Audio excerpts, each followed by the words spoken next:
Today we're putting the spotlight on Terror Loud 5. This Saturday, the 10th of May at Landmark, 3:30 p.m. But don't forget about the All Ages gig, which is on Friday at the Railway Club. I caught up with one of the bands called Co. They're a pretty new band in Darwin. They're playing at both of the gigs. Kieran and Andy. Let's go check them out. All right, so we've got Co. How's it going? Hey. Yeah. Introduce yourselves, please. I'm Kieran. I'm Andy. And what do you guys play in the band? I play the harpsichord. No, I sing. You sing? Yeah. You just sing? No. Well, scream, I guess, is the more appropriate thing. I sing occasionally, but it's mainly just. Okay, cool. So there is melodies and stuff like that. A little bit where it can sneak in. Yeah. Background where it's called for. Yeah. I'm Kieran. I play guitar. Lead or? There's no real lead guitar. I do lead sections, but I like to say then that there's two lead guitarists. yeah. I think our songs are like, it's not really the band where you go and rip like a 80s shred solo. Like, yeah, there's one solo and it's pretty cool. It's cool melodic solo. We collaboratively wrote it with three people. With how simplistic the solo is, it took us painstakingly long time to do it because every note needed to be like, okay, yep, that's it. Next note, kind of thing. Yeah. But it's more for like melodic taste. But there are some sections where Kieran does some wacky shit. Yeah.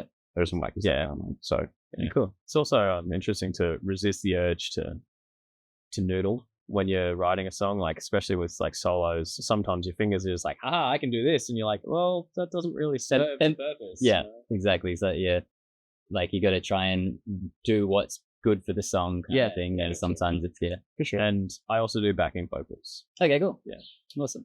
And so who's not here? We have our bass player Lachlan, our other guitarist Lucas, and our ethnic drummer Nick. Our ethnic drummer Nikos. He's in the mountains at the moment, and he's like serving a deity or some sort. So he's doing something crazy. Nikos, can I assume Greek? Greek as well. Way more Greek than I am. Like, I'm Greek, but he's Greek. He's great. But yeah, so we have those three members. They're primarily it's myself, Kieran, and Nikos and Darwin, and Lachlan and Lucas generally either in Melbourne, or Lachlan kind of goes to Japan every so often to work as a bartender in the Alps. Bro, tell me about it, man. I want to make a sketch about someone trying to make a band, and they've got a calendar for the whole year. It's filled up with stuff, but they've got one free day, and they go, start a band. Everyone's always so goddamn. Yeah. That's how Crow started. Yeah. 3-year search for a drummer. Oh my god. Well, before we get to that, how did you come up with the name? I'll let you take it if you want. Yep. Yeah. You ever seen Avatar: The Last Airbender? The original stuff? Show. Yeah. So yes, that was a childhood kind of watch it when I had time kind of thing. I wasn't heavily into it. I can highly recommend going back and rewatching it as an adult because it does stand up. Yeah. Just the idea of a studio being like, you have 3 seasons with 20 episodes each season, and then writing an entire show with everything thought out and planned, and then releasing it and being like, that's it.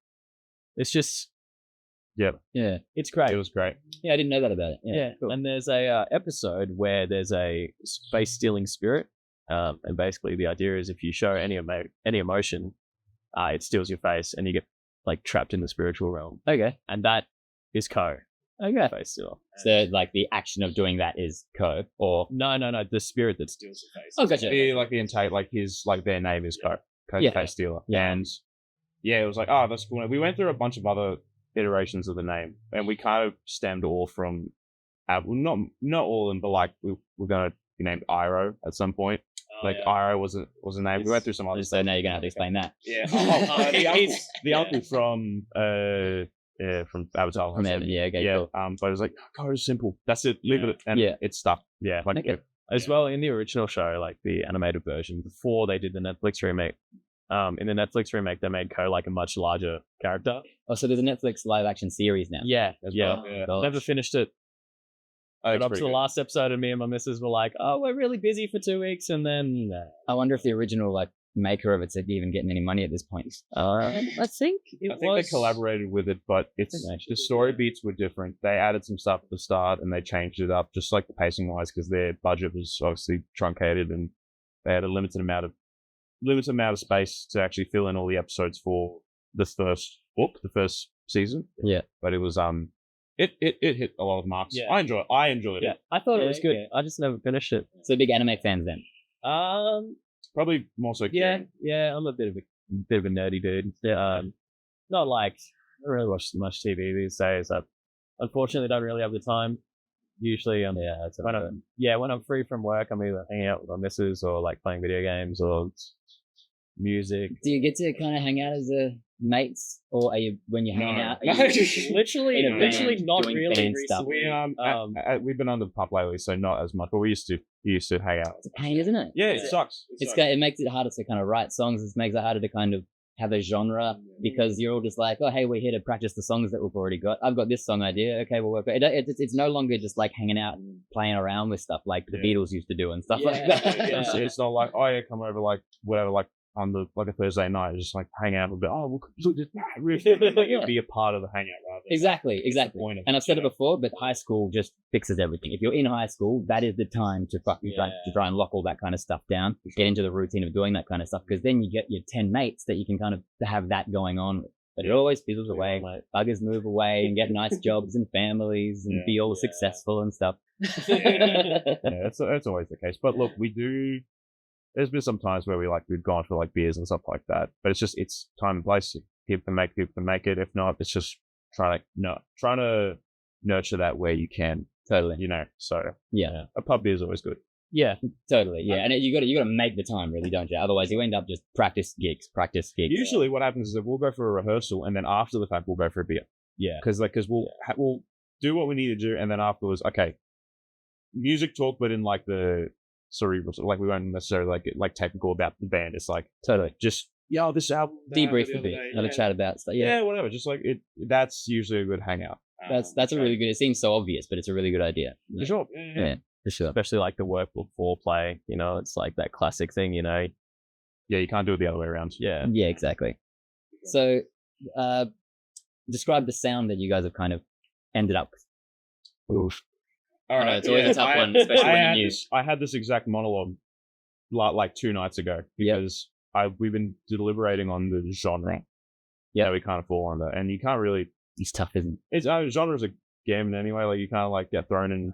it? I reckon it's easier for other people to put you in a pigeonhole than it is for you to put yourself in a pigeonhole. Yeah, for sure. Just from experience as well. Yeah, no, that's exactly right. And people, our drummer, his sort of view is like it's just modern metal. It's just because it's just kind of encompasses a large Metalcore, maybe. Metalcore is where I think we kind of end up, but we also have elements in groove metal, like Lamb of God, Bleed From Within, huge influence on us. Yeah. So I guess the term that I use is groovecore. Okay. It's not really like Yeah, no, that's fair enough. it's Like not with Dance Gavin Dance, I would call them like they've got jazz in there for crying out. Yeah.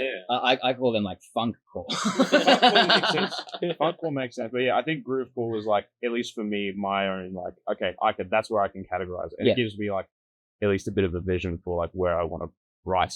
They're like, hey, this is kind of like the brackets, but then it deviates. It goes to like more hardcore territory. Yeah, more death metal stuff on as of recent. There's some more like nasty stuff, bit out of the realm of metalcore. So, but yeah, it just depends. I guess groove metal, metalcore, somewhere around there. And have you heard anyone else give you a quick pigeonhole you yet, or have you heard anyone else's opinion on what you think you sound? Sound like shit. I showed it to my apprentice, and she goes, "That's really heavy." Yep. Which is, as someone who listens to country music and pop, I was like, "That's the response." Yeah, that's at least I didn't say that's really bad. Yeah, I mean, I just piggyback off what Andy says. Like, groovecore, it works. Yep. Like when we write a song, kind of the defining thing of whether that's the co-sound or not is when I listen to it, do I just start going, does it bring out like the stank face, or am I just sitting there going like, it's a song, analyzing it? Yeah. And I think we've done a really good job, especially on our catalog at the moment, of just every song I sit there and I just there's a moment. There's at least one or two moments that I was like, yeah, okay, there's groove in it. And that's, I think a lot of it has to do with Nick.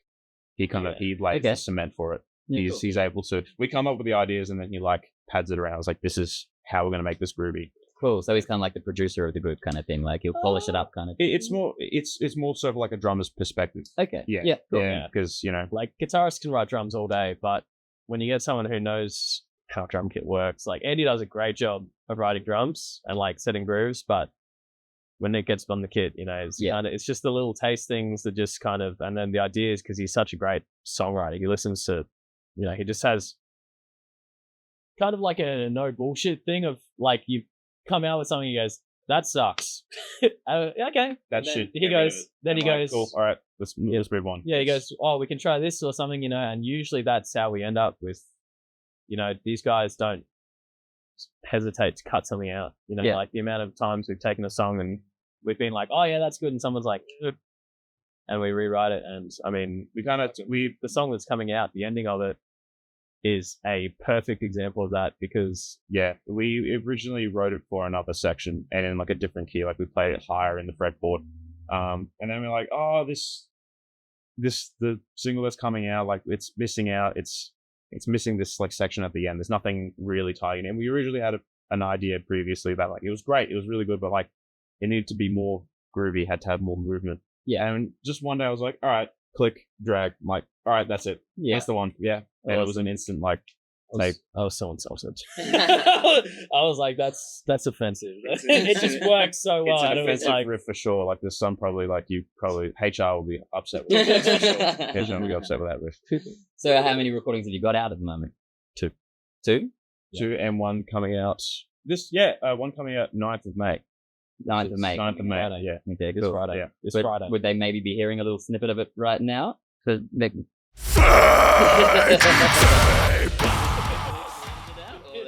a little clip. Sounds like shit, doesn't it? And so what is one of the songs that you've got, what's one of the songs that you've got recorded that you quite like that we can kind of play a quick snippet of right now, and that is, tell me a bit about that song. Cool. We've got 2 songs on Spotify and like, I guess all streaming platforms, but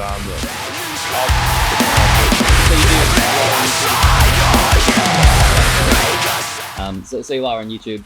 There's the YouTube music thing. Okay, yeah, we don't have an account on YouTube, but like with our distribution sort of thing, it goes out to YouTube. Oh, gotcha. YouTube, Apple Music, Spotify. What's the other one that I can never remember? Deezer, Tidal, all them up. So all of them, at least those.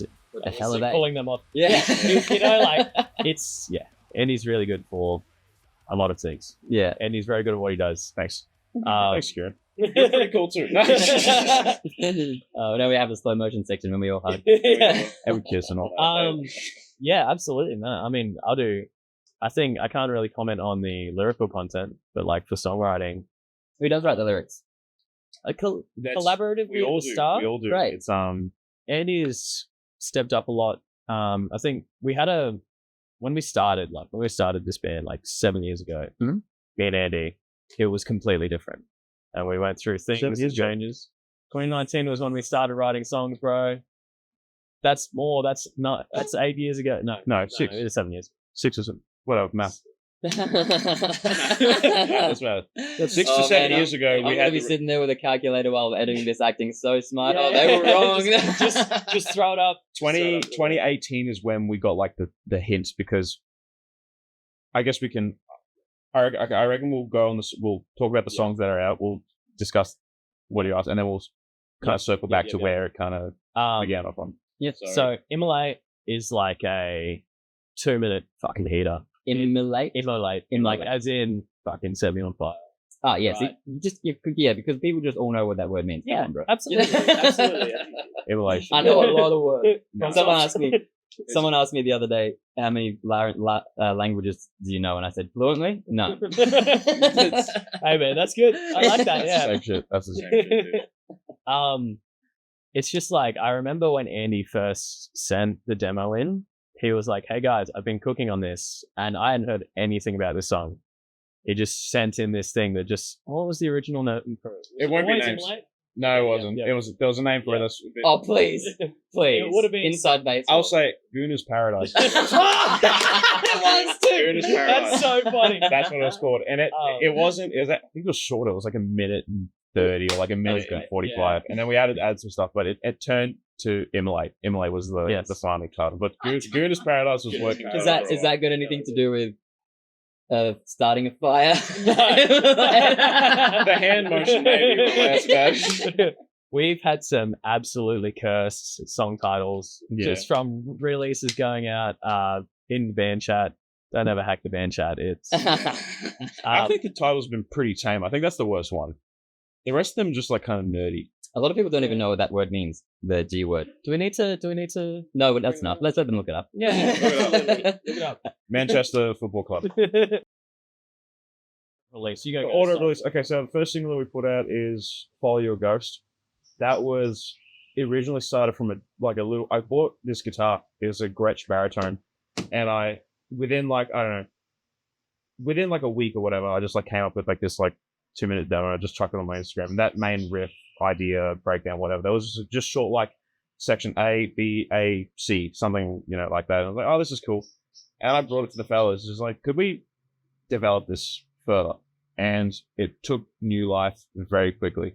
It became this shoegaze adjacent, very Loathe inspired, like modern downtuned kind of thing with a lot of weird things kind of going on. It's a bit spastic. There's a lot of stuff happening at once. It's incredible. You mean musically or lyrically or? Oh wow. Your production wise, musically, I guess the lyrics, they're a bit spastic as well. And who wrote the lyrics? I think I started it. Yeah. And then we all like collabed. Yeah. On it. I think. What did you start? Did you write a chorus? Did you write a verse? What did you write first to kind of get going? You sent in a verse and a chorus. That was the start of it. The first verse, first chorus. Yeah. And like the intro, because it starts off and then it goes into the lyrics, right? Yes. Yeah. So intro, verse, chorus. I wonder if anyone's ever written a bridge first. Yeah, absolutely. I did. Yeah? Kieran does. You actually do that a lot. You write like. Because for me, bridges kind of create themselves. Like you just sit, you play the rest of the song, and then you go, right, now what happens? The middle H. Yeah. It goes higher. I know that. It goes higher. You ever seen like Attack on Titan? No, you said you don't watch anime. Not in a big way at all. Anyway, there's this one dude who, like everyone else, like when they like power up, whatever, they like, literally, they build from like the neck, and it's like, hey, that's how most people write a song. They come up with a chorus or something or a riff. I'm like that dude who just like, it's like a little nugget and it grows and it's got like a little umbilical cord attached to it. I write songs from the most random places. Sometimes it's the breakdown. Sometimes it's the outro. I'll take like a section from another song. I'm like, and that becomes like a section of another song. I wrote a song once where the verse became the chorus and the chorus became the... Yeah, I've done that before. Yeah. I've got a song at the moment where I could literally, it's kind of like just phrases, so I could sing any lyric in any order and it doesn't matter. That's great. That's good. That's a good way to get away with messing up your lyrics. Yeah, that's true. That's it. Yeah. You just get a look from the bassist or something like, does that go there? Oh, come on, bassists don't know lyrics. No, except that one. He writes. He's good. Oh, he's a poet, man. With all the jokes, there are some bloody good bassists out there holding bands together, and just bringing so much to the sounds. Yeah, man. Bass players, they can be the most intelligent. Mm-hmm. Yeah, because they're relinquished to that. And a lot of the times they're like that quiet, sit in the corner, listen kind of person as well. Yeah, sure. I think in our band that's Nick. Yes, Nick, they're quite collected, kind of like put his information needed, because like it's quality over quantity. Yeah, everything he says is very valuable because like he doesn't say too much. I was about to say that. Yeah. Cool. I love people like that actually. He's invaluable. Yeah, valuable for sure.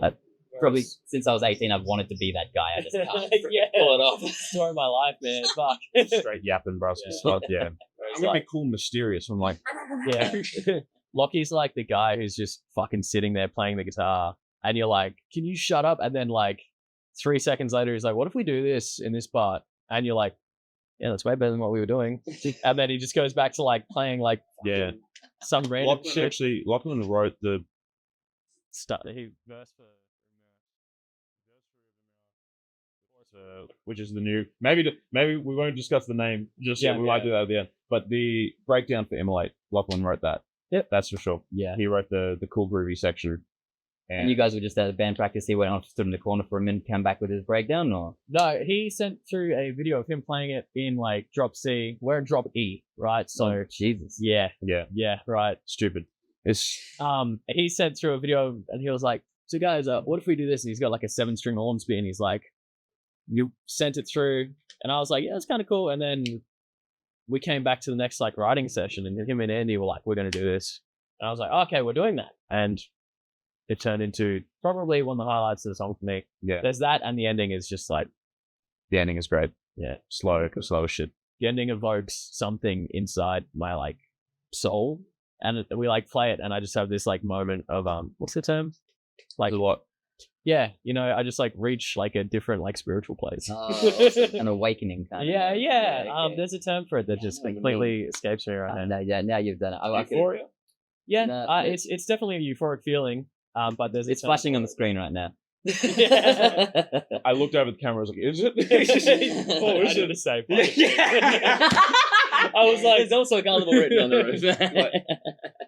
It wouldn't surprise me in this place. Actually, Yeah. people have done some darn things here. The darndest things have taken place. So before we get too far away from it, what is? I'll ask both of you the same question separately. What's your favorite lyric that's been written in one of your songs? Be set by the burden of conscience. Be set by the burden of conscience. That's a highlight from our entire set for me. When that line comes out, what happened with that? That was Lachlan. Lachlan. The set or be set? The set? Okay, The set, yeah. That lyric is sick. Also, there's this moment in the set. It's not a recorded song where Andy just usually goes like "fuck it," and that's just it. He like goes like, and then just like it's in the breakdown. He's just like "fuck it." Yeah. And It's just that like a that Darwin. stands out. Yeah, I'm just like "fuck it." Just like being like, "Rah!" yeah. I know it's one of those things of like. That's why, because I play like music in a pop band as well, like just Mitchell Street for like income. That's right. Yeah. Yeah. Definitely does not evoke the same just raw feeling of energy. Like there's something that you can't describe the feeling of being on stage and playing like this type of music. And Right. it's just like it just brings out like a primal kind of like excitement, but also like I don't know, it's a high that you can't really experience in anything else. You get to do a lot with metal music. You get to like go a little bit further with some of the lyrics. Yeah. We're going to come back to that in 1 second, but what's your favorite lyric? There's a lot. Asking the vocalist his favorite. It's- a loaded question. It's honestly I'm actually kind of bad because I don't remember too many lyrics up until I start singing them. Yeah. So it's I know them feels. Sorry, guys. It's End of Blasso? no, End of Blasphemous is just kind of evil sounding, but it's sick. It's not necessarily a favorite, but it's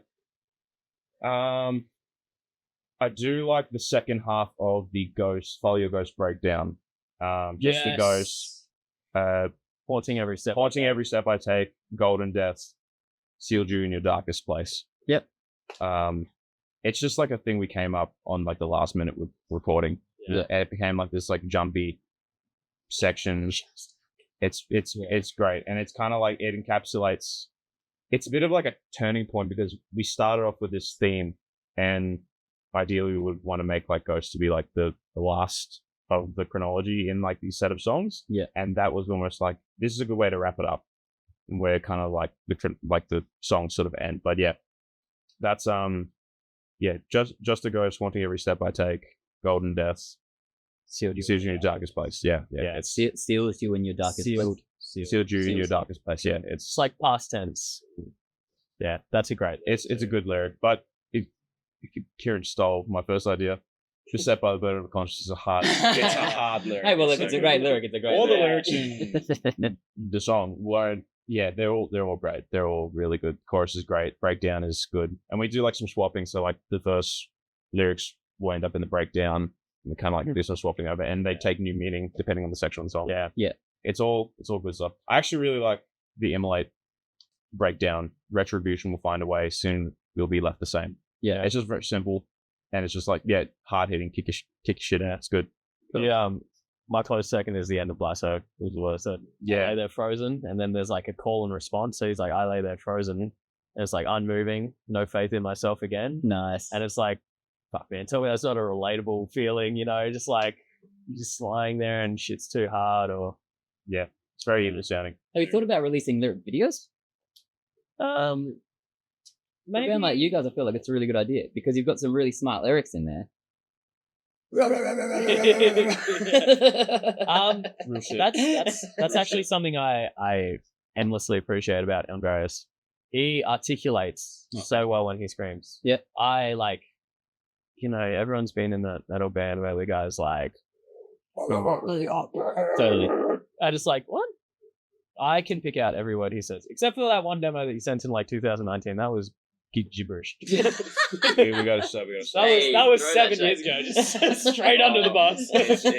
I don't even remember what that one was. There was a couple of them. It was like, yeah. No, not great stuff. That's when I was kind of getting the hang of the technique. But yeah, I try to enunciate everything because it's uncomfortable for people to just hear that and just be like, all right, it's like white noise. Yeah. So no, I think everyone kind of has their own little kind of moral code kind of thing. For me, I try to avoid certain words that sound gross in an Australian accent. Yeah. Absolutely. It's sometimes in like a punk band it sounds good, but sometimes punk. I go home, Shazza. I want smoko. Absolutely. So leave me alone. Totally right. It's great. It's good. Yeah, it's fine sometimes, but yeah, I forever fight with my physiology when I sing. Well, like what your face looks like, or no, it sounds. I got no problems. Right? Right? What his face looks like. I mean, like, pretty boy Kieran at it again. I mean, zoom right in. Notice where the focal point is right now. I'm dying on the inside right now. But like, no, I've never really had any like confidence problems or anything like that. But especially like singing for me is a very vulnerable thing. Yep. I remember watching you sing probably for the first time live. I saw the nerves. Man. You were terrified and you were doing fine, but the only thing that came through was the nerves. Like, without the nerves, you would have smashed it. But, I think, I think you'd expect me to be a lot better now, 7 years older than compared to back then. But, definitely I lost a lot of time for music in recent years, just with, career and totally. Like I'm a homeowner now and I'm getting married. You're a homeowner? What? Yeah. Sorry, I had to. No, it was great. It was great. I didn't pick it up, and then I saw the smile, and I was like, "Oh, you cheeky dog!" Just flash a never. Yeah, that's right. But yeah, no, like especially the ooze. Ooze are devastating as an Aussie. I can't fucking get it. Dude, I thought you said ooze like Teenage Mutant Ninja Turtle ooze. No. Power Rangers. No, like trying to sing like the ooze, like the vowel shape. Oh, maybe it happened in Power Rangers the movie as well. I think so. I'm thinking green ooze from like different generations. Yeah. Well, we were just about to lead into it perfectly. Do you get nervous on stage these days? Like, did you get nervous before a gig? Don't say no. Bullshit. Absolutely. What do you mean? Bullshit. Yeah. The day before a gig, the day of a gig, you're not nervous. Like you don't have that day before school feel. No. I'm going. So I don't believe it. So I've known this guy for so long. I don't believe it. Then again, the face. The only thing that happens is I am anxious during the pack up, the setup, because our rig is very. Wait, no, pack up and set up are very. I know. I'm sorry. Anxious during the setup again. So I'm a very like level person, but during that 15 minutes, that half an hour, we have an in-ear rig.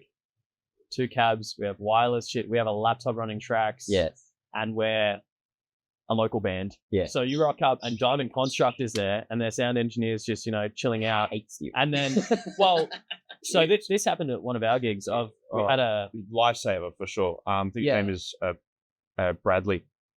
Shout out to that dude. I think it was Bradley. If it's not the name, I'll find it afterwards. Yeah. Check it on there. Basically we rocked up to the gig and no one had told the sound tech that we were bringing in rigs or anything like that. So he was inexperienced with that because he was new to it. Yeah. He did a great job, but like pulling the in-state band over as like the opening act, it was our first gig and being like, hey man, can you like help? Yeah. Is not a great feeling. Yeah, no. It wasn't a good look. Yeah. But to be fair, he was really nice and he got us through that, just that first hump. Because obviously he'd be more versed in like the more technical kind of like the nerdier modern kind of solutions for like live performance. So he was able to it's all done, it's sorted, and it was great. In terms of getting nervous, I definitely different. Yeah. So that I'm like, the moment that finishes, I pick up a guitar. I'm like, thank fuck, and I'm just in my zone. So once you're on the stage, that's my place. So it's kind of like a boxer or something like that. They spend their whole life training so that when they're in there, they're just relying on their instincts. Yeah, for sure. Only time I ever get would get nervous is if I had to sing. Yeah, as okay. the front person in a band. That terrifies me. Well, there you go. So it does happen. You are a But human like being. as the guy behind this absolute hunk of a man, I'm just chill. And I I'm think just in the background. that I kind of can understand now. So basically what you're saying is, as a musician, trusting your skills on your instrument, you don't get too nervous. But as a singer, with all the variables that come with your throat and things like that, you kind of you kind of get a bit more nervous thinking about that kind of stuff. It's a very vulnerable thing Yeah. as well, because like I think every vocalist has experienced not liking the way that they sound. Yeah. And I think I've worked a really long time to try and get that, and I've got it to a place where it's okay. But it's like I'm not a singer. I'm a guitar player. Yeah. You know, I'm the nerdy dude who can set up a fucking PA system and do sound check, and then pick up the guitar and set up the drums with the drummer. Yeah. And get a band going. But I'm the only person who would be listening to his singing. That's why he's. Yeah, no, that's really good, and that does make sense as well. So, what about you with the nerves? How do you manage? I'm naturally an anxious person, pretty much every single. Yeah, I'm pretty. I have an anxious temperament, pretty much always. But it becomes evident before the shows, but once On the same day or weeks the week leading in? in preparation leading up, let's say it can be weeks, whatever. It's just like not like crazy amounts, but it's like, oh, I hope it, kind of gets like the setup goes well, everything like that. Yeah. We're not taking too much time, everything like that. But in terms of the performance itself, I actually find the performance to be very relaxing. Yeah. It's a very relaxing thing, just because you go in there and it's like you got everything on the tracks. Yeah. You just follow what you got to do, and you enter the ghost. You Play to a click? Play to a click. Yeah. But yeah, we just it becomes a meditative thing. Awesome. When I'm up there and I'm we're gripping that steel, that microphone. It's that's dumb as shit. I let it slide. When I'm gripping that, I'd never say that. When I'm fucking ripping on that mic. When I'm ripping on that mic. No, when I'm up there on the when I'm up there, it becomes meditative and it's fine. The thing that I get really nervous about is the crowd interaction. Yeah, So okay. I've never fronted a band. I haven't actually been in a band. So we've had 2 shows, and those are my first 2 shows. Wow. Yeah. God. So and I only saw a video of it, and it seemed to have gone really freaking well. it was great. Sick. It was I've played a lot of fucking shows, and they were the 2 cleanest. Not 2 cleanest, but like top 10. Hit the ground running. Yeah. It was a great. At least for me, like I was like, yeah, it turned out great and good. How was the rush after the first gig? Getting up stage. You couldn't have asked for a better first gig. Getting off stage was Heaps of people came. dude. We were the opening act for TL5 4, which was last year. Yep. First gig. We got up. We had like the complicated setup, and we were like, "Fuck!" People were coming in, and people were all just like at the back by the bar. And the first song hit, and it was just this movement forwards. Yeah. Which is the best thing you can ask. The crowd filled out pretty quickly. I was like, oh, this is cool. That is awesome. Yeah. Then the week after, we had our Mayberry headliner with Hoax and Tang. They were amazing. They were really, really good, and they just fantastic supporting acts. But yeah, when we showed up and we started playing, it was like you couldn't see the ground. It was like kind of scary. Like there were like so many people. Wow. Mayberry, First gig. Mayberry front to bar. First headline, I was like, what the fuck is going on? Insane. Yeah. Like we had people like spinning and shit like that. It was like amazing. It was, correct me if I'm wrong, 200 people, give or take 30. Well, let's hope that's not your peak, eh? yeah, fingers crossed. We tried to sell like 120, and then there was 200 by the end of the night, according to like the owner. Just like ambient people coming in. Yeah. After the fact, I was like, whoa, okay, this is. Yeah, I'm not shitting myself right now. I used to like, I'd be that guy who was like, told my friends, hey, come on, and then like, as you get older, your friend group gets closer but smaller. That's why I always resented you a little bit, because you were in high school and you had a million mates. You're like, hey, everyone in year 12, come to this gig. Exactly. Please. Yeah. And that's why I was always like, hey, you guys are going to play on our fucking thing. And rocking up and just seeing people I don't know, and he doesn't know, and the drummer doesn't know, walk in the door and be like, oh, what's going on here? This is cool. Yeah. That's a different feeling. thing. And it's really warming. It's a great sensation. That's so good. Hey guys, just a short break. This could be where sponsors go in the future, but for now, this is just a quick one to let you know that there's a little competition going. Friday night is the all ages gig. Saturday night is the landmark gig from 3:30 p.m. On the Friday night, I've got 1 free ticket to give away. On the Saturday, I've got 1 free ticket to give away. Like, share, subscribe, comment on the YouTube video which one you're more interested in, the Friday or the Saturday. And good luck. Let's get back to chatting to the boys. Alrighty, cool. Well, what kind of stuff do you guys do in your free time, hobbies, stuff like that? Like, what do you watch YouTube much? Plenty. What's your favorite YouTubers? At the moment, actually for a while, Wendigoon has always been like the dude. Oh, for real? The real deep dives into conspiracies, rabbit holes. Dude, he's been on my watch list, just like in terms of like comfort YouTubers. It's always been something I watch like all the time. He's just so long though. The name gets me. Wendigoon is very funny. You go into the comments like, isn't that like a Bigfoot kind of thing? Isn't that what Wendigo is? Wendigo is. And then it's like the G word. We're back at it again. It's just like I like a henchman to the Wendigo or something. This is good, like Goon from Batman. Oh, okay. Because it meant me being a freak. It meant something different to now. But no. Wendigoon's great. The 9-hour-long video of the conspiracy theory iceberg was something that I watched in parts when he first was releasing them. That keeps popping up on my feed. And ain't nobody got time for that. I'll just chuck it in the ears, and then you work the whole day, you listen to that, and by the end of the day, you're fucked because you retain all this like information of nothing. You know what I mean? Yeah, it's just like, what am I listening to? It becomes like white noise at the end of it. It's yeah, totally. I should probably hit it up because I do spend every day. I drive for work, and I've just got one earphone in the entire time. For sure. Listening to podcasts. What is it? The Mandela Catalog. It's in a peak. The Washington was it the? You mean the Mandela Effect?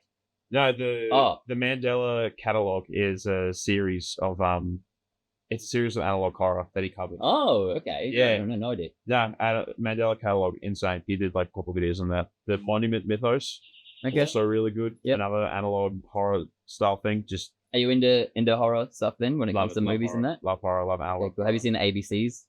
The ABCs of horror. Oh, no, I haven't seen that. Why not? Shudder? On Shudder? Yeah.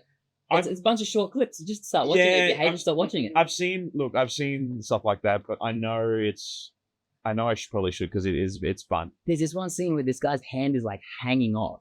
It's crazy. Here's my deal. I don't like physical gore. I like paranormal stuff. I hate it too, but it's still impressive. Like I hate physical gore. About Sam Clements, we used to watch a lot of horror stuff. He used to introduce me to lots of stuff, and I was like trying so hard to be cool, but I just hated the gore. Yeah. Sure. The Saw movies, once they got past Saw 3 and the bones are twisting and stuff, and it's I couldn't do Saw. I'm out. I couldn't do Saw. I'm too empathetic. I've spent my entire life protecting myself from stuff like this, and I'm not reacting at all to this conversation because I'm like, I don't know what to say. No, that's awesome. Okay. We'll talk about anime again in a second.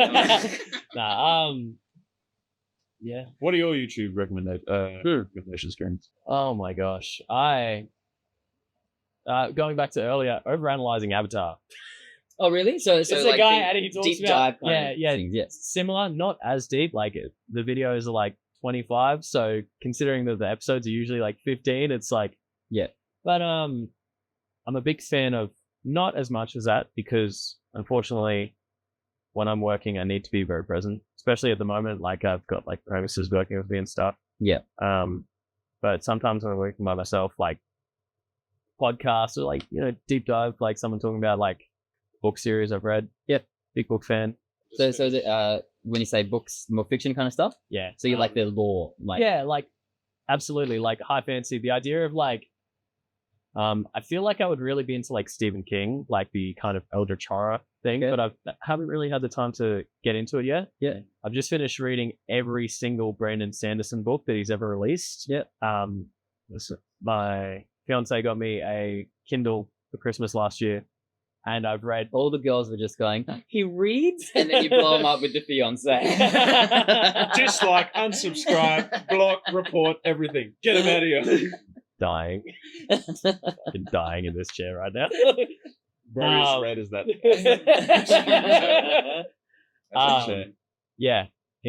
Insane. But big fancy book guy. Video games. I do a lot of games. I go to the gym a lot too. Like especially these last 2-3 years. Yep. I've put on 20 kilos. Used to be a little skinny guy. Yeah, I'm just a guy. So what about like guilty pleasures? in general. It's a bit broad, but if you want to keep it to music, you can, just to make it a bit easier. Guilty pleasures for music. Sabrina Carpenter. Really? Straight up. Truly? That last album is kind of good. I don't. Kind of cool. I'm too out of touch to think of a Sabrina Carpenter song off the top of my head. I'm not pretending. I promise. I went really into a pop dive. I've swung back really hard in the last 2 months, but 4 months ago, I was like, Chappell Roan, Sabrina Carpenter, Taylor Swift. Like, You're a Swiftie. yeah. Hey man, look. That was going to be one of the questions. Are there any secret Swifties in the band? When you play like 4 or 5 Taylor Swift songs every like Friday, Saturday night for 2 years straight, you get over it a little bit, but like, I can play Trouble on guitar, and I love playing. yeah. Damn. Yeah, I had a moment. Yeah. I had a moment at my last gig with So Fresh where the drummer called out this song, and I was like, thinking of I Knew You Were in Trouble, and I was like, we don't do that. He's like, yeah, we do, and I was like, and he's like, yeah, we do. And then he was like, okay, we played a different song, and then halfway through, I was like, we do play that song, and then like. You're doing like a set of like 20 songs. Through that whole song that you just played. We play like 60 songs a night. Never mind. No, that's bad maths. 3 minutes song, 4 hours playing. Someone figure it out, not me. You dare. Blip, blip, blip, blip, flashing on the screen. So Fresh, that's what the other band is that you do your cover band thing and stuff. Yeah. Do you make bank with that? Darwin's a pretty friendly place for gigging musicians. Yeah. Because when you got a full-time job and you're doing that, I feel like you're doing pretty well. Yeah, well, I'm a homeowner. Definitely, because like I'm a tradesperson as well, but I wasn't. So when I was an apprentice, Gotcha, yeah. supplementary income, that band like helped me become the person that I am today, you know, financially, especially with like the pack up and pack down stuff. Like, love those guys. Yeah. But yeah, it's good. It's good. Guilty pleasures. Okay, for music, guilty pleasures for me as of recent is Sleep Token. It's a full circle thing for me because I loved Sleep Token. I was very emotionally invested in their music. Now coming off like the end of like the I guess like the depressive kind of like sort of side of like listening to this, like, oh my god, this, that, the other. I've like looked back and it's like they're a bit cringe at the moment, or at least it's not for me in delivering content. But I listen to the songs, I'm like they're always kind of good. Yeah, they're always kind of good, and to me, it's like that's the guilty pleasure side of it. Mainly for music, they're great. They're great musicians. Do you find it hard to go back to listening to certain things because they'll remind you of certain times in your life or something like that, maybe, or is it? It's a different lens that I look at through now because I listen back and I do recall like, yep, I remember being in a certain place listening to this music, but I appreciate it. Yeah, I appreciate it. You know what I mean? Like listening to the music that I did was like, okay, this still holds up. Yeah, and it still feels good to like kind of like, all right, this is nice. This is like Sundowning and the Blue album. This place will come soon. They're like, not the action of sundowning, No. What is the action of sundowning? Oh, okay, let's not get into it. The definition is currently flashing on the screen. No, it's actually a thing. I think it's got something to do with like losing your mind over a moment. Yeah, like having a short moment of just like losing everything and not knowing what's going on. Well, holy shit, that's my entire fucking life. Sorry, what are we talking about? Don't do that to me because I have the worst short-term memory. No, it's I look in terms of other guilty pleasures, I get really bogged down in like some in stuff that I don't necessarily need to when it comes to like music production. Yeah, it becomes very like if there's a bad meditative, like if there's like a bad version of like doing something repetitive and like meaningful, like it's almost like hedonic. Like I'm trying to get this thing that I'm not actually picturing, but it's just like, oh, I'm trying to get to this goal that's like a bit ambiguous, whether it be like new techniques I've found like on YouTube through other mixes or like going through guitar tones and like endlessly dialing in stuff like constantly. And by the end of it, like I'd get headaches and like shit like that, but I still do it. I'm like, oh, this is fun. It's guitar tone. It sounds great. Yeah. Here at Co, we're big perfectionists. It's there's stuff like that. But in terms of the stuff that I like, I don't know. I just like them, I guess. Yeah. I don't tend to necessarily think of like the guilty side of it. Yeah. No, that's good. That's a good way to be. It's kind of how I am. But there's still those moments where you're in public and a song starts playing out loud on your phone and you're like, no.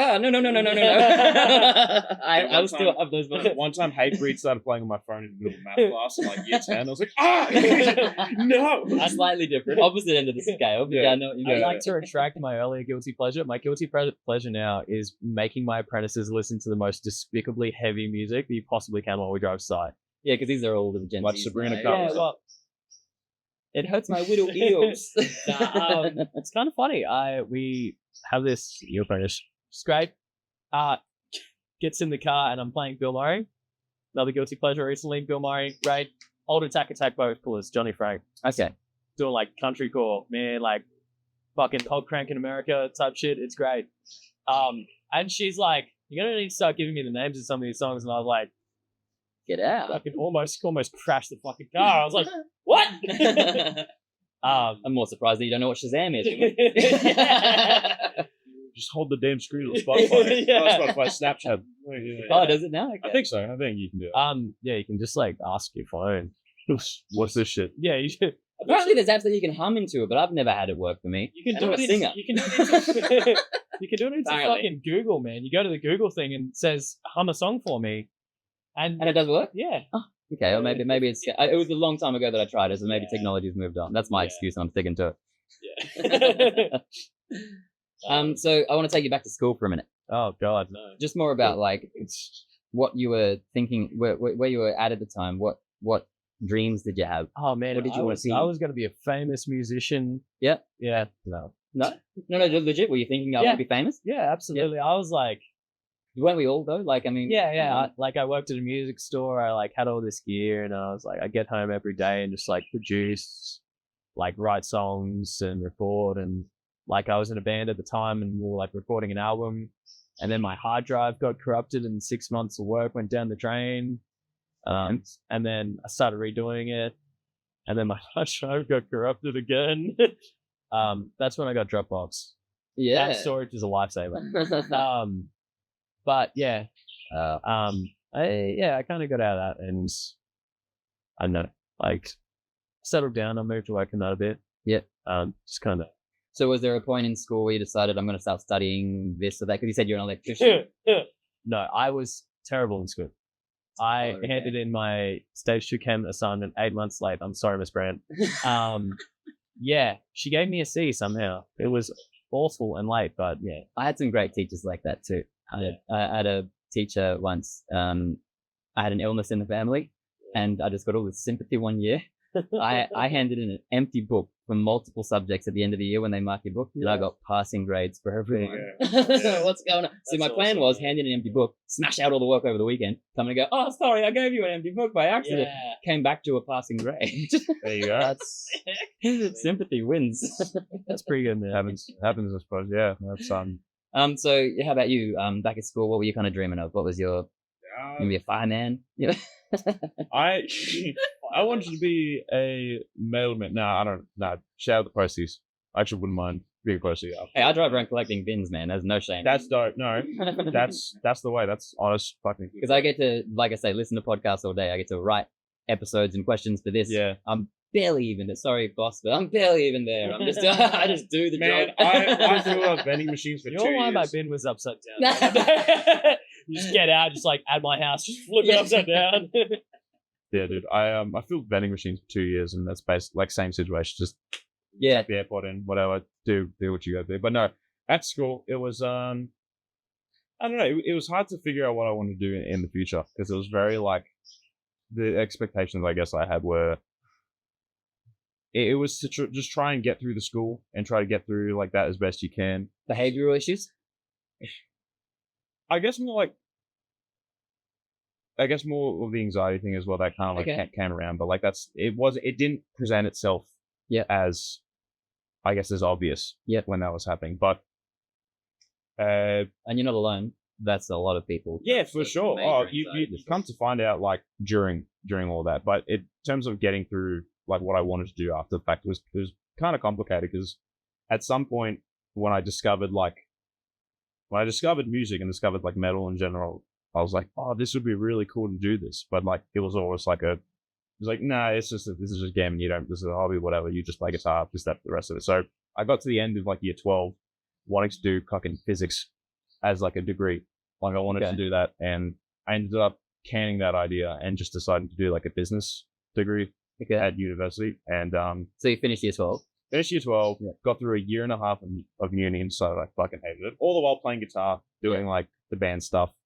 And I was just always obsessed. Dreaming of fame all the while? It was... Back burner at least? Yeah. It was just like, man, this would be really cool to do this. And like, my dad was a singer when he was younger. And so he was like in a Greek band.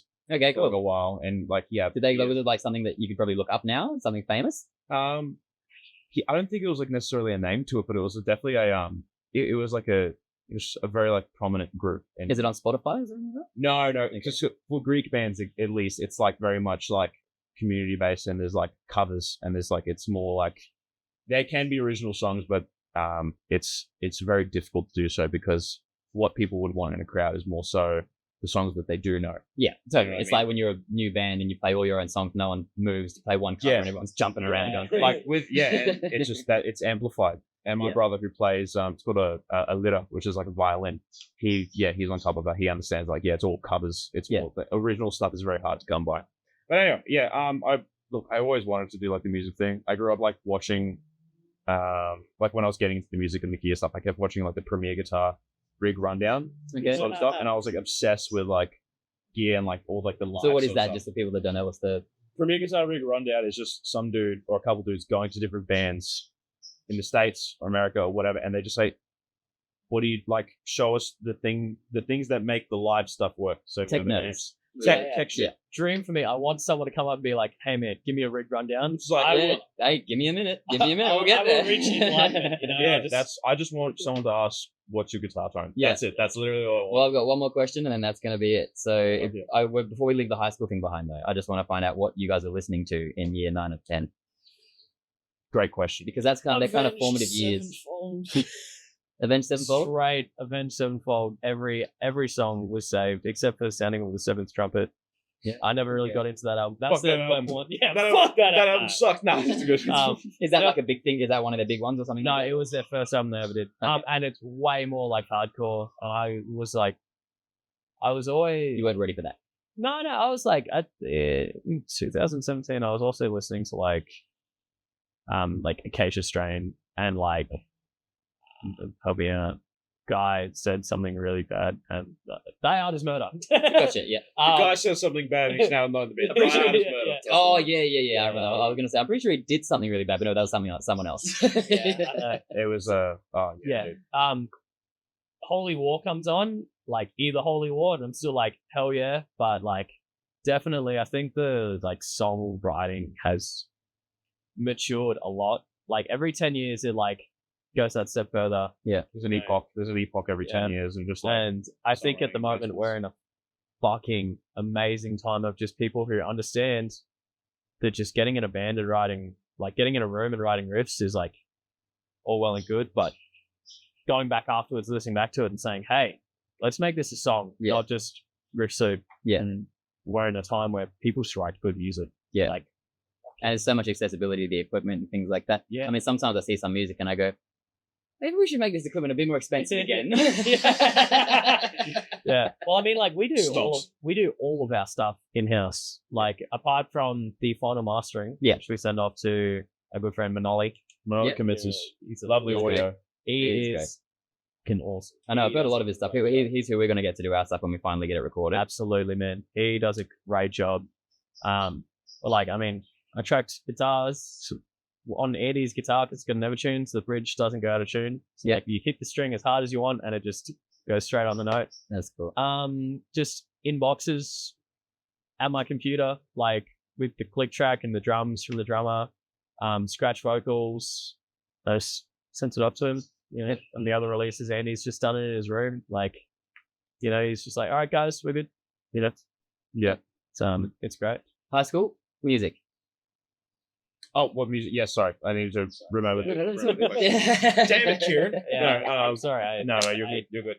Look, ADHD. Look, year 9 and year 10 music. That I was a thrash kid when I first got introduced to metal. So like early Metallica, obviously enjoyed like the later albums, but like Ride the Lightning, Kill 'Em All, Master of Puppets, and Justice for All, those Okay. the quadrilogy. Did you feel kind of cool because that was like old music? I felt very very cool. Very cool. But who mentored me through it and who showed me? He's a great chap, and I actually like we became very good friends afterwards. But he was very like he knew about the stuff like way earlier on, and he was very not to bash it, but he was very elitist. He's quite elitist, and so like it was just like you need to be like no whiny shit, no like anything like that. It's just that you need at least that was my interpretation of it. He was like honestly looking back, he was just being genuine about like not being pandering or anything like that. And and so I respect that greatly. But it started off as 80s thrash, 80s 90s thrash, and then it went to Trivium. That was like the next benchmark. So first it was like Metallica, then Trivium, Shut Up and Moray. I was like, what the fuck is this? What is this? This is amazing. It has like pleasing, it's got screaming, which is like kind of like the separation of the two, like from thrash focus being the center was like gruff, but still like kind of it not all the way.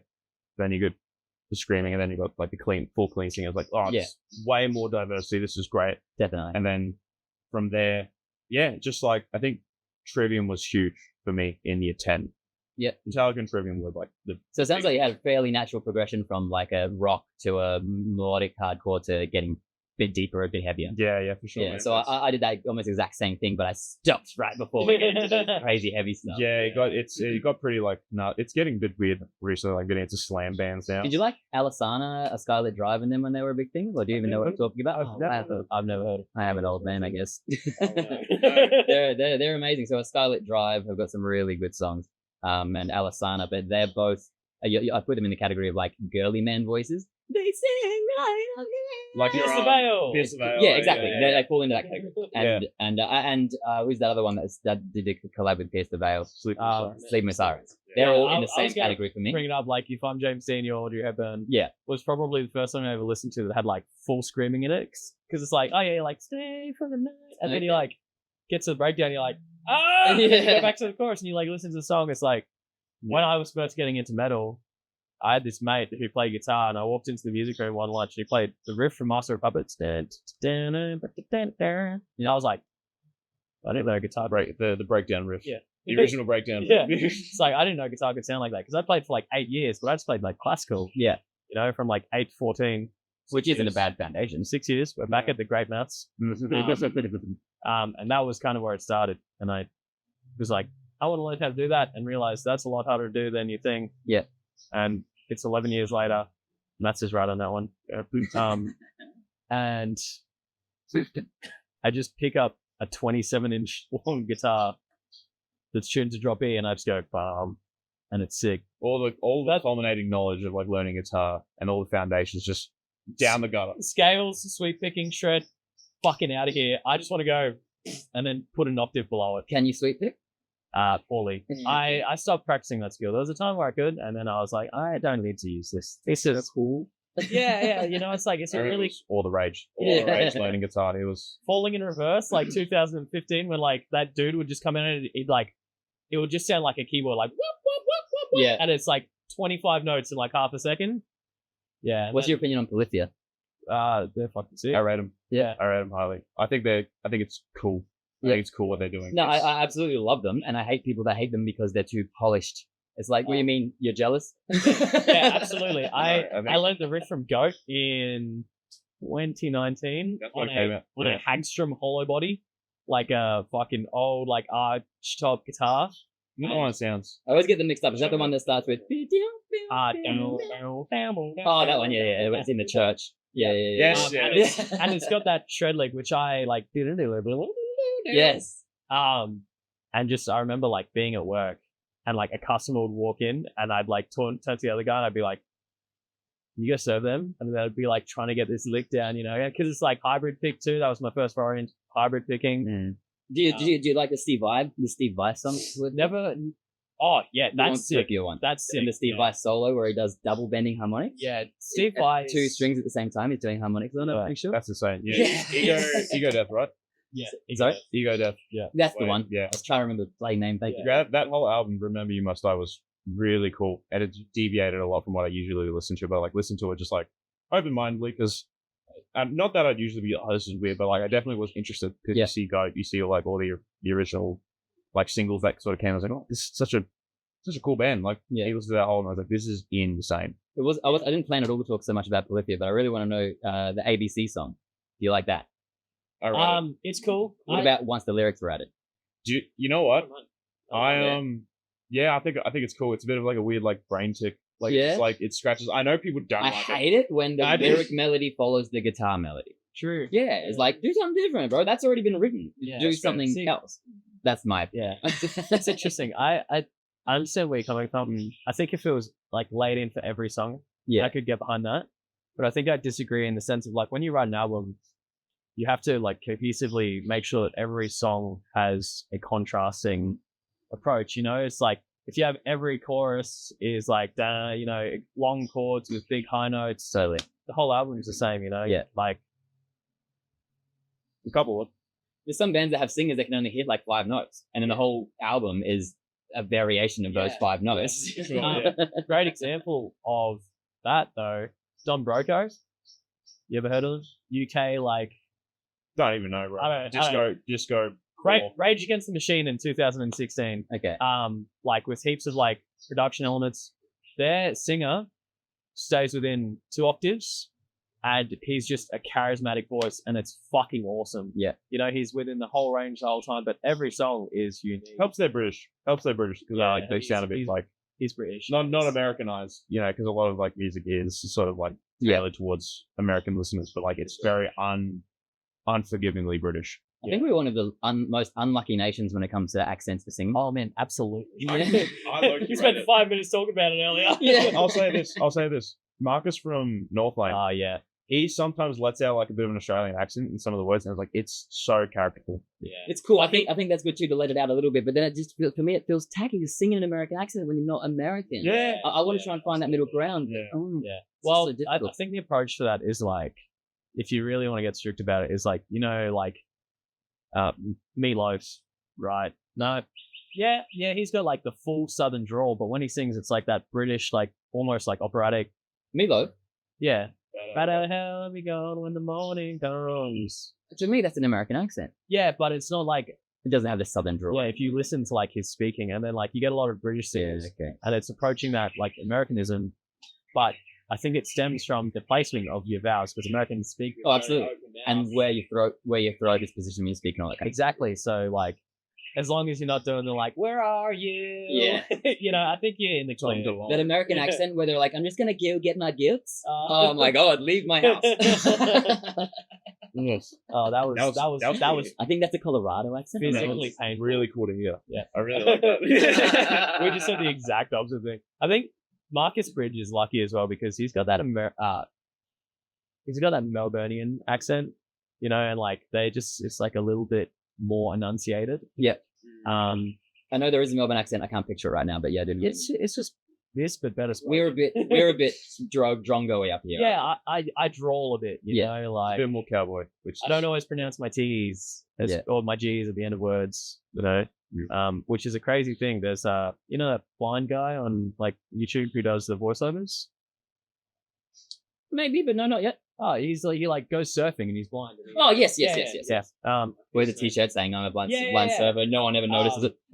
He's got like this video where he talks about like he came from like Tennessee or something, and he wouldn't finish like G's and T's on the end of words, and like he does an example on like a voiceover for an ad of the enunciation without it, and it's like so obvious when you show them side by side. Yeah, not something you think about. Yeah, okay. Sleep Token does that a lot. Sleep Token is very vocally eclectic, and they have a lot of like stuff that's where I kind of found my like. Where are they from? Britland. Yeah. Britland, the UK. Yeah. There's one moment where he like finishes the note, and then like 2 seconds later he does the sit. Like the note ends, he's like, and it's like every time I hear it, I'm like, fuck yeah. This guy made sure he finished that fucking word. Yeah, it's cool. It gets a bit eclectic, and like the vocal runs you can definitely hear the accent sort of come through. Yeah, almost exaggeratively, but it's He puts on style. It's a style. It's a style. Yeah, which is fair. Yeah. All right, let's get to the fun bit. Cool. Fun bit. You are loading in your gear. Yep. What kind of stuff do you bring to a gig? Cool. So let's pretend you're providing the entire backline. All right. So are we? Because we can rattle off every piece of gear in our kit. If you Well, want. it depends. Will it be whatever you want to do? Actually, go for it. Because I'm not a huge tech nerd, so I'm not going to argue. Is this? Are you asking like what we bring to a gig or what we would bring for a presentation? Like, you know what I mean? Like, Well, so if, you say, so we're let's just hosting something. let's look at the Terra Loud coming up. Yeah. This coming weekend. What kind of gear are you going to have on stage? Do you use the vocal processing unit? Do all the guitars go through a unit? Are you DI? Do you have amps? What that kind of stuff? So we run off basically the Line 6 Helix system, which is just like an amp processing for guitars and bass. We have a rack. Yep. That's for left and right guitars. Yep. And we have a HX stomp in the rack. If you want, I can send some photos. Yeah. And like overlay. Yeah, awesome. Do you remember my old Axe Effects? That thing? No, it's okay. If not, don't worry. I probably saw it, but I just don't remember that it was yours. So yeah, it's just amp like for guitar tones and bass tones. That's pretty. It'd be similar to the rig that Tapestry it uses, I'm guessing. Very similar. So, basically for us, we set up the same every single time. So we plug all our stuff. Andy plugs his microphone into our in-ear rack unit. Yep. And then he gets a send. So he has a belt pack that has a cable that comes out. So he runs his belt pack to his mic stand and his microphone back to that unit. And then we send that to the front of house separately. So we get the same mix every time we play. Same amp tone. The only thing that's different is the stage. Sometimes I've got more cymbals in my ears from my microphone. Yeah. When we practice, we use 212 cabs, two different ones, a Mesa 2x12 and an Orange 2x12, whereas the Terra Loud, last time we were using like Marshall 4x12 1968, I think. So like really bright and like nasty sounding. Yeah. It's hard as well when you do like 4x12s because the 2x12s, you get the speakers moving more before they're pushing the same amount of air. So like, right. Yeah, so like with guitar cabs, there's a threshold where when the speaker starts moving, it feels like an amp, and when it's under that, it's kind of darker and doesn't really have the same response. And I find a lot when you like playing smaller venues, you can't reach that threshold. Okay. No, it's the plight of guitar amps and like getting shit sounding loud and good. But if I had my way, I would rock up with a guitar and just straight through the PA, and that'd be it. Just guitar, mic, ears, done. So you don't even have a pedal board? I have a pedal board. Okay. Cool. Yeah, we've started a new process where we're using small pedal boards for whammy stuff. So, like pitching like real high. Yeah. And doing like the nasty sort of sounding sort of stuff. Lachlan also has another pedal board where he's got like a little compressor on it. We all planned it out with like the new like the 2025 sort of rig where we just have like the smaller pedal boards and stuff like that. It's this like big. They're tiny. Yeah, wow. And it's just for like the wireless pack. So it'd be like guitar into the wireless transmitter, then the receiver into the whammy, and then into the Helix rigs, where that's like the main nasty tone. I always thought when you had one of them rack things that you needed like someone controlling it. So you set it up and it's just let us tell you about that. So we played a track, so we got a click, right? Yeah. Just like impacts and some ambient stuff. Like we don't have like a bass guitar or anything like backing vocals going through the track. No. But what we do have is automated patch selection. So when the clean verse hits, I don't do a tap dance on the pedal board. I'll get out of town. So it's because it's to a click, it's timed. Yeah. And it's like, I play pop gigs, I'll do the tap dance, but being able to just focus on performing it's great. Yeah. No, definitely. It lets you be in the moment more. Yeah. It takes a lot of time to set it up. And it's a bit expensive, I guess, in terms of like how it all like kind of been put together, but the result you get from like having the MIDI changes that get sent from the computer to the audio units. Yeah. It's life-saving. Like you run through the set, everything's on the tracks. It changes when you need it to change. Yeah. And the only thing that's bad about it is if you get interrupted mid-song. Oh yeah. Picking up from the same place, you either just commit to going without the click for the rest of the song, or you have to restart. Yeah. Yeah. That's the only downside. That is a big one. Are you able to like manually turn off a click or do you have to try and tune it out? If it Like, say you've been if it interrupted. fluffed halfway through the song, what would happen is I would turn around, stop it, and we would continue. Okay, gotcha. So there will be a bit of a fuck up section. But Yeah, then- Yeah. and I would pray that I'm The not only on a difference- clean tone. Yeah, the only difference is that the tones that do get changed in the guitar amps, they're just like certain fuzz pedals would turn and whatnot. Like you get an octave that would kick in or whatever it is. There is a clean amp that comes on, but we have One section. one song that has it. So we don't even. Yeah, everything else is Yeah. just different flavors of ice cream, you know? Yeah. It's like, it's distortion, but sometimes it's distortion that's like more sludgy, and sometimes it's a little bit tighter. Yeah. And that's it. Is there anything else equipment-wise that you're kind of proud of, or something that you really enjoy using, something that you don't Pedal use board's pretty cool. Yeah, Make- I make- built Say that again. the pedal board. The pedal board, yeah. Yeah. We, Well, what's you give me a quick setup? okay, so it's a little pedal board this big that Andy ordered, and he goes, look, I want to make this work. I'm a Sparky, right? So I was like, okay, well, let's get this clean.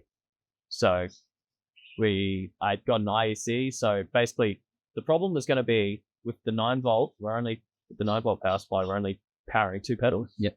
And they've always got that really thin wire. You know, the one Yeah. got the big plug on the wall, and it's not robust. You know, all it takes is someone kicking. Yeah, fucking oath. It's a fucking fuse. And like someone can like I don't know nudge the pedal board and the thing will Yeah. turn on and Yeah, it's, or like, break. Or, Yeah. this Yeah. is your power board and your adapter's hanging off, and then it falls over and it comes out. So we cut and drilled out an IEC plug, so it's the same plug that goes onto your amp. I wired it in, and then the 9-volt power supply is connected underneath, so it's all hidden under the carriage. And it's all contained, you know, that does the 9-volt, and then we just turn it on, plug in the power, plug in the line to the helix, and we're done. Yeah, cool. Because you don't need any effects because it's all. Yeah, cool. Yeah, it's all it makes so much put sense. together pretty well. It was a fun day. It's a fun day for sure. It's really impressive. You've done how many gigs have you done? Two. And your first gig, you had all that ready to go. Yep. Was it something that someone already owned, or he's all saved up a bunch of money and invested in it? Since I was 17, I wanted to build an in-ear rig, but they're kind of expensive. And it was never really attainable. And then I had these other gigs with So Fresh. And that really helps me just to put aside some money, you know, making money from music, put aside some money for music. Yeah. And then I got together the funds to do that by myself. And I went, hey, let's do this.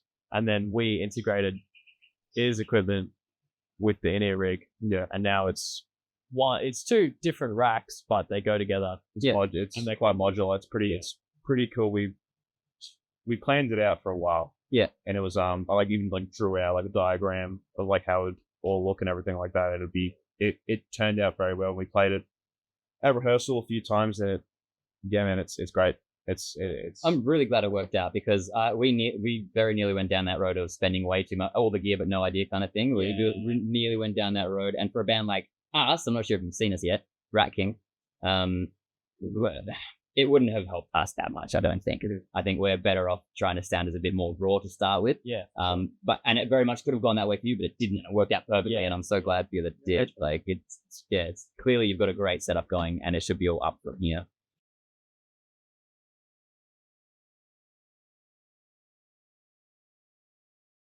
No, I don't know this one. Oh, I'm going to check out this album for show. So my favorite songs are Blindfolds Aside, Blood Meat, and Sequia Throne. Do you know those? I've heard of Blood Meat, but I'm quite bad with this band because that's my only introduction to them. I tried listening to Pacific Myth, just because I saw the album. I was like, oh, this is cool. But I know that they're huge. I know that we got to hit each other up on Facebook and share some Absolutely. songs back and forth because you know some that I don't know and I know some that you don't know. For sure, yeah. Come on back, man. You're good. That kind of Closure in Moscow. Bros! That They're still going. Yeah. They got signed in America ages ago. I saw them. They supported Coheed in Cambria like 20 years ago when I went and saw them in Melbourne. Yeah, and that's how I got introduced to them. For me, like I can always appreciate that style of music. Somewhere between the planets. I need to get into it. Yeah. I respect it, and I love the sound, but I can't pick a point where I think Jake from the hoax episode. He was in a band that had that style, and he showed me some songs of it, and it was amazing. It was amazing. It was like, this is so fucking cool. Although it's not it's not my main slice. The lyrics in some Closure in Moscow songs are insane. But we want guarantees, not hunger pains. I can't remember the next bit. there was another bit about something about lining your tomb with trinkets, and just the way that the words that he chose. It's like, what are you? It's Very amazing, but art course. Something yeah, like that. It's very it's cool. really Yeah, it's interesting. cool stylistically. I really do enjoy it. Bill Murray's like that. When you say But Bill his- Murray, It's Bill Murray, like Bilmuri. One word. His like, okay, there's a song. It's called 2016 Cavaliers, right? All the And- song titles are so funny. Yeah, and he's got another song called "Absolutely Cranking My Motherfucking Hog," which is like being about like anxious about fucking people and just like gooning. gooning. Yeah, We're back. absolutely. We're back. But like, it's about like being, there's so many fucking people around, just wanting to lock yourself in your room and just not go outside. And the song name's kind of like apt for it, but it's just funny. But like the song 2016 Cavaliers is like, the lyric is, the rust belt cold froze over that Florida smile. I know I had to let you go because hell was real. We felt it in Ohio. And so the Rust Belt in America is like the farming region where they grow like the corn and fucking grains and shit. It gets really cold there in winter.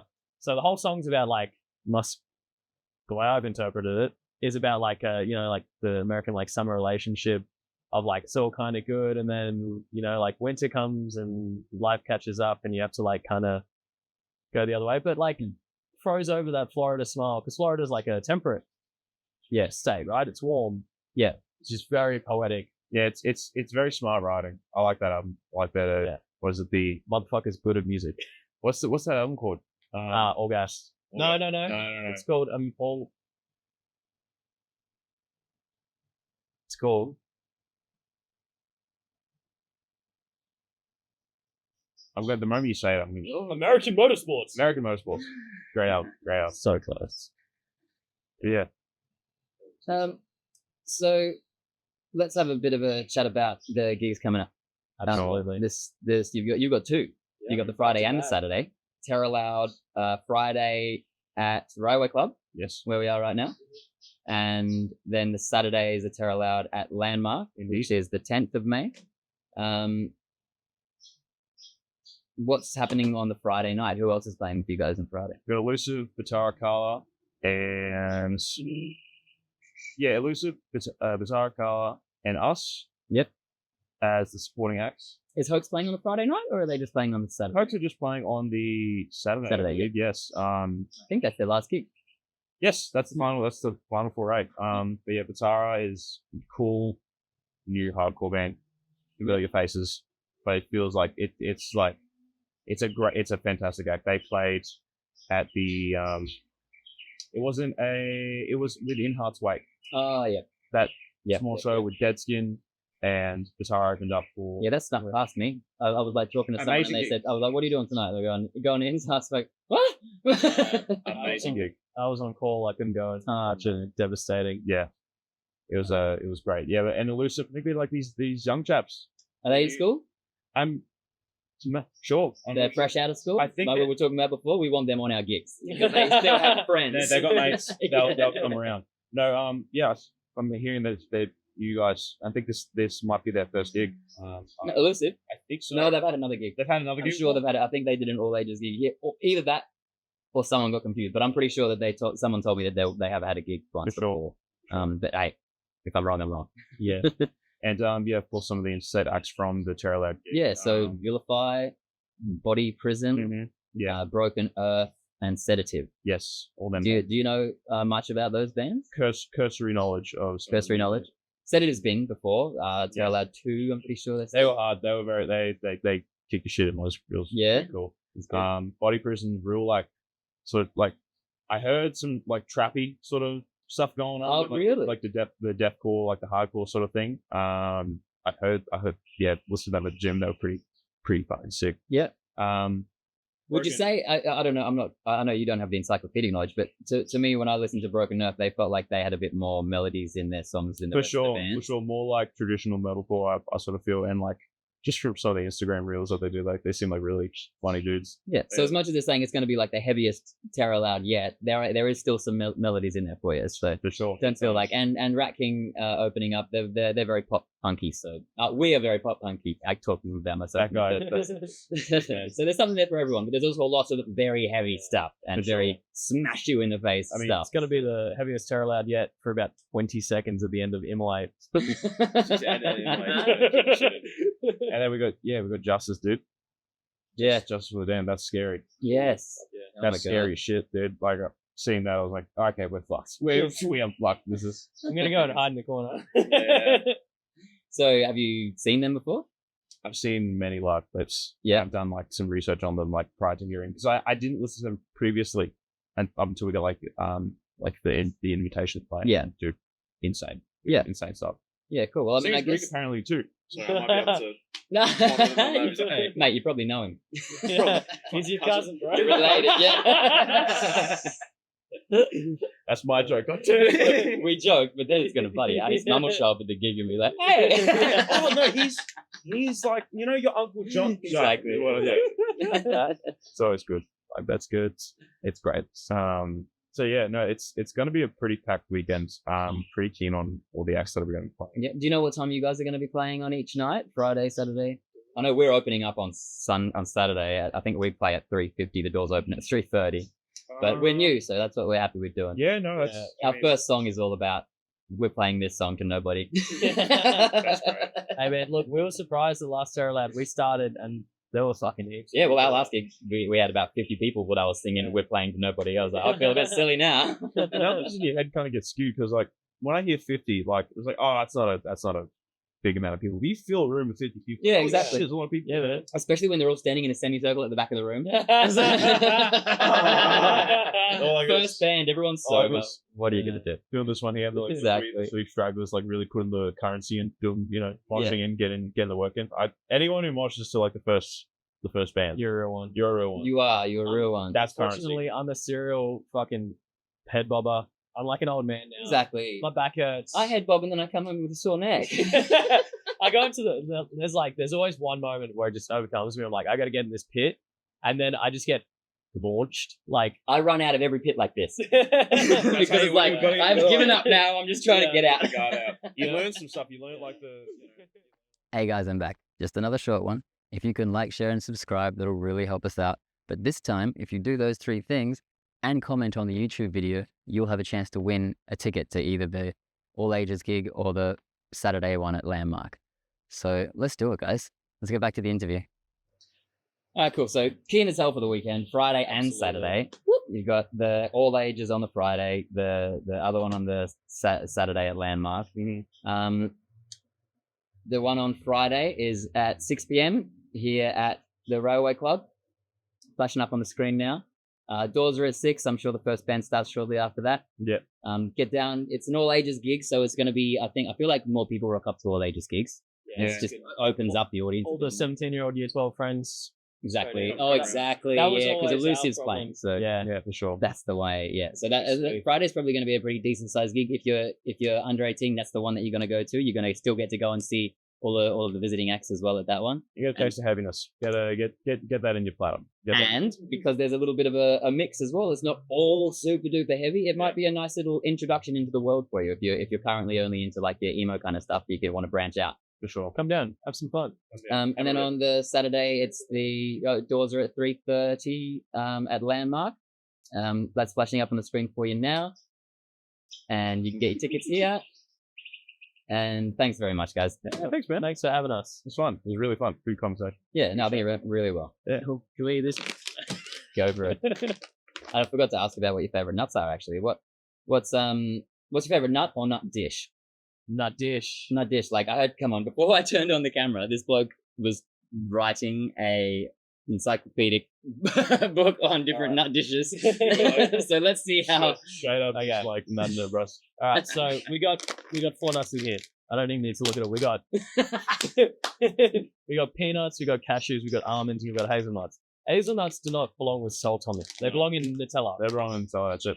But I'm gonna give you a tie for peanuts and cashews. Okay. Cashews because when you're bulking and you're like trying to fucking back squat 120 kilos and you're just like at the gym like about to shit your pants. Cashews help you put on some muscle. Okay. Muscle is muscle mass. Lost. Coined term right now? Or? Yeah, right now. M-U-S-S. My mouth stopped working. Mus is now a thing. That's it. Then almonds. Almonds belong in a cake. Yeah. Like I make like a pear, an almond cake. Wait, don't they sometimes throw them into a... No, that's a cashew. I was thinking... They do milk almonds, yes. Yeah, okay. And they don't belong in coffee either. Protein shake, maybe. Hazelnuts, Nutella. Yeah. I would never eat a salted hazelnut. I rate a good Reese's Pieces cup. Reese's Peanut butter cup. Wait. The big ones or the fun size ones? Because the ratio is Okay, like look, so here's different. the deal. Here's the deal. I'm gonna break this down. The serious stuff now. Little ones are superior by like a very small margin. They're superior by a small. There's 3 margin. sizes.